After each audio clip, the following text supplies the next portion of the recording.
Գիտես ինչու են շատ երկրներում ճանապարհները սկսում սարքել հենց ընտրություններից առաջ։ Սա պատահական չէ։ Երևույթը կոչվում է քաղաքական բյուլետային ցիկլեր եւ նկարագրում է, թե ինչպես են կառավարությունները ընտրություններից առաջ բյուջեն փոփոխում ու գումարներն ուղղում ոչ թե ամենակարևոր, այլ ամենատեսանելի նախագծերին, վերընտրվելու ակնկալիքով։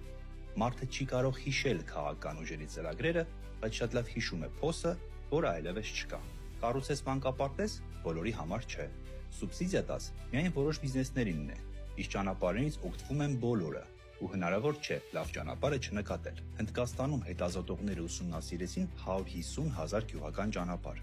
Պարզվեց ընտրությունների տարում ավարտված ճանապարհների թիվը աճում է մոտ 30%-ով, եւ թիրախավորվում էին հիմնականում այն բնակավայրերը, որտեղ ոչ գրագետ բնակության ծավալը առավել մեծ էր։ Երբեմն ասֆալտը լցվում է ոչ թե հոսերը փակելու համար, այլ քո կասկածները։